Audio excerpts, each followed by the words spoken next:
J'ai l'impression qu'entre les musulmans et les Hébreux, la paix n'aura pas lieu. Un jour, peut-être, sait-on jamais. Aucun des deux n'a l'intention de cesser le feu. Les deux camps campent sur la position de leurs aïeux, et chacun faisant valoir son devoir de mémoire, sans se souvenir de Dieu, même s'il n'y en a qu'un pour les deux. Et c'est ce qui explique que leur contentieux n'est pas seulement politique, mais aussi et surtout symbolique et religieux. C'est le Benjamin parmi eux qui a dit le mot qui risque de rendre le mal encore plus radical. Il a dit « Nous sommes le peuple de la lumière. Et eux sont le peuple des ténèbres. »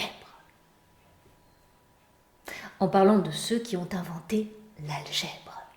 Pour une région, on aura droit à une guerre entre deux religions où chaque belligérant prétend être plus proche du Dieu qui l'a rendu propriétaire des lieux.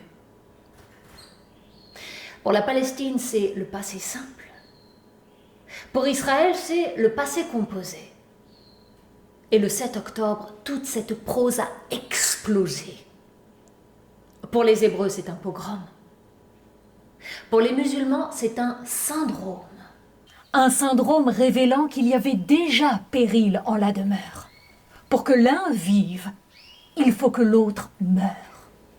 Sur une terre promise, la solution de deux États semble à jamais compromise. Pour que ce soit vraiment fini, il faut que le plus gros extermine le plus petit. Et les Hébreux qui ont toute la terre avec eux s'apprêtent à mettre le feu dans tous les foyers musulmans sans exception, pour ne pas laisser s'échapper le moindre serpent venimeux.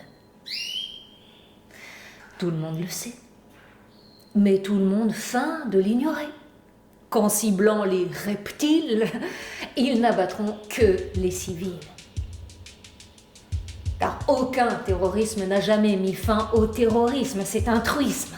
Il n'y a pas de vérité plus banale. Le mal ne se soigne pas par le mal.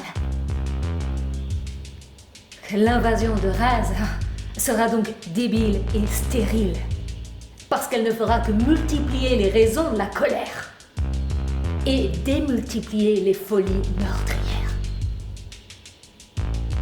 Et nous savons tous, hélas, ce qui attend les musulmans. Mais nul ne sait ce qui attend les Hébreux.